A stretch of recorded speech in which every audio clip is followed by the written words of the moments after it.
आज अगर हम स्क्वायर की बात करें, देखो अब आज भी थोड़ा टाइप्स डिस्कस कर लेंगे।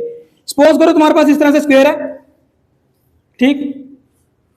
अब स्क्वायर पे ना मान लो यहाँ पे प्लस क्यू चार्ज है, यहाँ पे प्लस क्यू चार्ज है, यहाँ पे भी प्लस क्यू है, और चलो पहला केस मानेंगे यहाँ पे भी प्लस क्यू है। ऐसा भी सिनेरियो आ सकता है। अब साइड, इसकी साइड की बात करनी पड़ेगी। चलो इनकी साइड ए मान लो, चलो अपनी मर्जी है क्योंकि यही होगा। एक केस ये हो सकता है, एक केस ये भी हो सकता है। यहां पे किसी के मन में ये सवाल होगा कि सर ने वही लिखा है जो सर को आता है, ये प्लस प्लस वाला पढ़ के आया यही करेगा, तो चलो उसकी दुविधा दूर करते हैं, चलो इधर माइनस क्यू भी लिख देते हैं, ठीक है जी। चलो जी, ये भी हो सकता है ना। अब अरमान आया है, अरमान शक की नजर से देख रहा है, नहीं आया, उसको लगता है ये माइनस वाला पढ़ के आया है, यही वाला आता होगा उसको, बाकी नहीं आता होगा। तो चलो ये वाला भी डिस्कस कर लेंगे, ठीक है। अब चार्ज अंदर हमने रखा ही नहीं, वो वाला केस भी डिस्कस कर लेते हैं, ठीक है। एक केस हो सकता है ऐसा भी हो जिसमें आप क्या करो, हाँ मान लो ये प्लस क्यू है, ये भी प्लस क्यू, ये भी प्लस क्यू, और ये भी प्लस क्यू, और यहाँ पे चार्ज कुछ क्वांटिटी मान लो, चलो क्यू मान लो, ये अंदर है। अब एक और केस मान लेते हैं, मतलब कितने भी केस डिस्कस कर सकते हैं यार, जो तुम्हारे मन में आ सकता है ना केस डिस्कस कर लो। चलो यहाँ माइनस क्यू मान लो एक को, ठीक है, और एक इस बार भी चार्ज अंदर रख देते हैं यहाँ पे। चलो देखो कितने टाइप का क्वेश्चन, स्क्वायर में कितने टाइप का क्वेश्चन हमारे सामने आ सकता है, और कैसे हम इनको सॉल्व करेंगे तुम्हें पता चलेगा। सिर्फ एक या दो चीजों का इस्तेमाल होना है, वो ये एक कूलम्स लॉ, दूसरा सुपरपोजिशन प्रिंसिपल। और सुपरपोजिशन प्रिंसिपल को भी यूज करने का एक तरीका है उसमें, क्योंकि सुपरपोजिशन प्रिंसिपल का मतलब क्या है, एक चार्ज पे ढेर सारे चार्ज इकट्ठी फोर्स लगा सकते हैं, एक चार्ज पे ढेर सारे चार्ज इकट्ठी फोर्स लगा सकते हैं, और वो फोर्स का टोटल हमने निकालना है, तो कैसे निकालते हैं। अगर होता है अलजेब्रिकल सम तो बड़ा आसान होता, फिर तो कुछ नहीं करना होता, फोर्स निकालो सीधा ऐड कर दो। लेकिन सम कैसा है, वेक्टर सम है, और जब वेक्टर सम आता है ना, तब हमें जब वेक्टर्स को ऐड करना होता है ना, तो तुमने क्लास 11th में जब आप छोटे बच्चे होते थे, क्लास 11th में पढ़ते थे, है ना, तो तब कुछ पढ़ा था वेक्टर सम। तो वेक्टर सम कैसे करते हैं, उसका फार्मूला होता है रिजल्टेंट, है ना, याद है ये वाला formula, R is equal to, मान लो ए और बी वेक्टर है, A B A square B square 2ab cos थीटा। मतलब हमें ये फार्मूला भी यूज करना पड़ सकता है, और करेंगे हम ये फार्मूला यूज।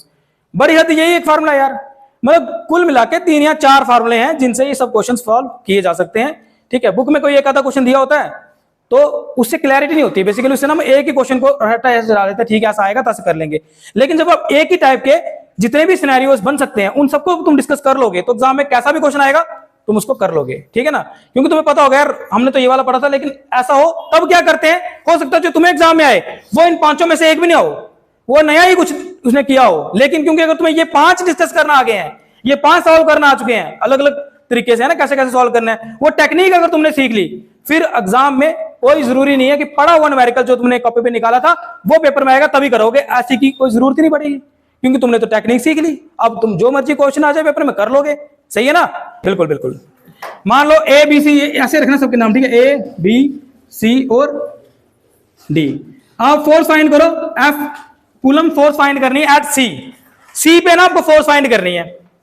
अब देखो सी पे फोर्स तो लग रही होगी कि नहीं लग रही होगी। सुनो सुनो गांव वालों क्या हुआ था यहाँ पे।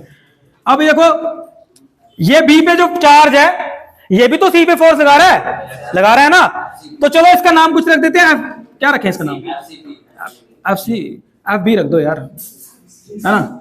तो ये फोर्स लग रही होगी सीधा नीचे की तरफ, ये फाइंड कर सकते हो ना एफ बी।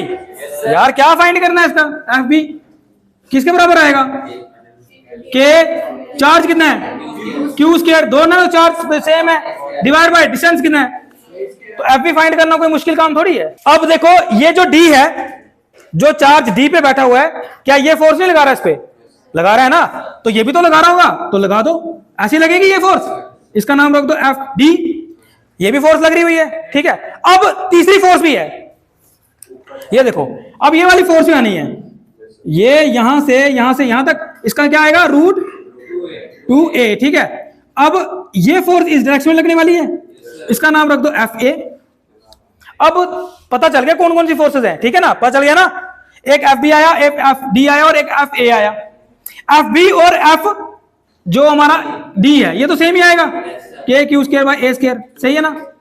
और अब बची बात एफ ए की, इसको पहले देख लेते कितना है ना ये, तो एफ ए किसके बराबर आएगा? K Q square two A square. तुम्हें ये तीनों वैल्यूज मिल गई, लेकिन हमारी समस्या खत्म नहीं हुई अभी। समझ रहे हो क्या समस्या है? ये तो तीनों फोर्सेस इस पे लग रही हैं, लेकिन अब ये फाइनल फोर्स इस पे क्या लगने वाली है, ठीक है ना? फाइनल फोर्स इस पे क्या लगने वाली है उसके बारे में बात करनी है। तीनों फोर्सेस लग रही हैं, अब क्या करना है हमें? पहले हमें ना इस फोर्स को और इस फोर्स को ऐड करना चाहिए, ठीक है? इनको ऐड करेंगे, ठीक है? ऐड करने पे हमें कुछ आंसर मिलेगा। देखो मतलब क्या करना है, ये और ये आई मेरे पास एफ डी और ये आई मेरे पास एफ बी वाली फोर्स, ठीक है जी। अब अगर हमारे पास इस तरह से दो फोर्सेस हो, उनको कैसे ऐड करते हैं? दो वेक्टर को कैसे ऐड करना है? रिजल्टेंट किसके बराबर होता है इसका पता है ना? Parallelogram law vector addition. तो इसका जो रिजल्टेंट होगा वो किसके बराबर होगा? एफ ए का स्क्वायर एफ बी का square two F A F B cos कितना एंगल है? 90 डिग्री है, और 90 डिग्री तो और भी अच्छा हो गया। क्यों? ये 0 हो गया, कहानी खत्म। तो यहां से मिलेगा मेरे को एफ ए का स्क्वायर प्लस एफ बी का स्क्वायर, जो कुछ भी होगा ये, चलो इसकी वैल्यू निकालेंगे हम, सेम ही आने वाली है। मतलब एफ एफ आएगा ना, सेम ही है ना। वो कितना आएगा बताओ? √2f। ये इसका आंसर आ गया। अब देखो इसकी डायरेक्शन भी होगी कुछ। अभी मैं इसकी बात ही नहीं कर रहा हूं, एफ ए की मैं बात ही नहीं कर रहा हूं, पहले सिर्फ हम किसकी बात कर रहे हैं? एफ डी और एफ बी की। अब इसका जो रिजल्टेंट होगा, मान लो ये इसका रिजल्टेंट आया, क्योंकि एंगल क्या है? 90 डिग्री है ना, और सेम फोर्सेज है, तो क्या होगा? 45 डिग्री पे आ जाएगा ना ये, बिल्कुल यहाँ क्या कहते हैं इसको, मिडिल में। अब बताओ ये जो मेरे पास आया रिजल्टेंट, वो ये आ गया आर। अब खुद सोचो, ये रिजल्टेंट भी इसी डायरेक्शन में, और ये जो फोर्स आ रही है वो भी इसी डायरेक्शन में। इसका मतलब हाँ, ये आया आर, और इसी तरफ इसी डायरेक्शन में कौन है? एक और है, इसके साथ कर दूं ड्रा। ये आया मेरे पास एफ ए, ये दोनों फोर्सेस लग रही है इसी तरफ, तो अब इनको भी तो ऐड करना पड़ेगा, तब जाके मेरे को क्या मिलेगा? फाइनली रिजल्टेंट मिलेगा इन दोनों फोर्सेस को ऐड करने के बाद। बात समझ रहे हो? देखो तो अब क्या करेंगे भाई? आर प्लस फाइनल जो फोर्स लगेगी, फाइनल फोर्स जो टोटल फोर्स लगनी है, किसके बराबर आएगी बताओ? आर, जो भी आर आया तुम्हारा रिजल्टेंट, प्लस एफ ए। अब आर कितना आया? √2f, और एफ ए कितना आया हुआ है? जो भी है वो के क्यू स्क्वायर 2a स्क्वायर, और एफ की वैल्यू डाल दो यहाँ पे, क्या है? एफ वही है ना, के क्यू स्क्वायर ए स्क्वायर प्लस के क्यू स्क्वायर ट्वाइस ए स्क्वायर। खत्म कहानी। समझ आई बात? प्रैक्टिस हो जाएगी ना, करो। हमारा मेन मोटिव है प्रैक्टिस करना, ये वरना एक एग्जांपल से भी काम चल सकता था। पेपर में जब दिखे क्वेश्चन तो तुम्हें डर नहीं लगे, तुम्हें कहो यार इसके तो मैंने 5 किस्म के क्वेश्चन किए थे, क्या डरना है इससे? ठीक है ना, करो उसका। ये यहाँ बैठे बैठे बना रहे हैं क्वेश्चन को, करो। क्या करोगे इसको? ये इसको खींच रहा है, ये इसको खींच रहा है, ये इसको खींच रहा है, सारी कहानी वही है, बस बस डायरेक्शन बदलनी है। करो। ये वाला तुम घर से करके आओ, ये वाला मैं तुम्हें करवा देता हूँ, कहीं पे निकाल लो यार, एक की तो कहानी है। चल रखो सी पे ही। हाँ सेम सेम सेम कहानी है वो, बस डायरेक्शन अपोजिट है ना। तो कर लिया, करवाऊं नेक्स्ट। इस पे फोर्स निकालनी है। देखो कितनी फोर्स लगेगी बताओ? 0 लगेगी ना। कैसे? कल भी मैंने कहा था सिमेट्रिकल चार्ज डिस्ट्रीब्यूशन हो, हमारे पास एक रेगुलर पॉलीगन हो, रेगुलर पॉलीगन, ये पॉलीगन है ना, एक रेगुलर पॉलीगन हो और सिमेट्रिकल चार्ज डिस्ट्रीब्यूशन हो, हर कोने पे बराबर बराबर चार्ज हो, तो सेंटर में जैसा भी चार्ज रखा हो उस पे टोटल फोर्स कितनी लगती है बच्चों? 0 लगती है। अब रेगुलर पॉलीगन की ना बात, जैसे सपोज करो, एक और कर देते हैं, जैसे ये तो स्क्वायर था, अब सपोज करो तुम्हें पेंटागन दिख रहा है इस तरह से, कुछ इस तरह की डायग्राम होती है वो, है ना। अब ये इस पे भी मान लो plus Q charge, plus Q charge, plus Q, यहाँ प्लस क्यू और यहाँ प्लस क्यू। चलो यहाँ पे तो तुम सोचोगे ठीक है, ये फोर्स यहाँ लग रही है, ये फोर्स यहाँ लग रही है, ये फोर्स यहाँ लग रही है, यहाँ लग रही है, टोटल फोर्स एक दूसरे कैंसिल कर रही है, दिखता भी है सामने सामने, है ना। लेकिन अगर और थोड़ा पॉलीगन को बढ़ा दिए, साइड्स बढ़ा दी जाए, है ना, ये पेंटागन आ गया, अब यहाँ पे चार्ज रख दिया मैंने, अब है तो ये वही एक रेगुलर पॉलीगन है, सिमेट्रिकल चार्ज डिस्ट्रीब्यूशन है। ऐसे एक जर्नल एक ना ट्रिक समझ लो, रेगुलर पॉलीगन हो, सिमेट्रिकल चार्ज डिस्ट्रीब्यूशन हो, हर कोने पे बराबर चार्ज हो, अंदर चार्ज रखा होगा तो समझो उस पे फोर्स कितनी लग रही है? 0। कैसा भी मान लो एक हेक्सागन हो, चलो एक हेक्सागन मान के चल लेते हैं, चलो हेक्सागन है, ये रेगुलर पॉलीगन है, सब कुछ बराबर बराबर इसका, यहाँ पे चार्ज रखा है प्लस क्यू, यहाँ पे भी प्लस क्यू, यहाँ प्लस क्यू, हर जगह सेम चार्ज है, कोनों पे सेम होना चाहिए, अंदर कैसा भी चार्ज हो।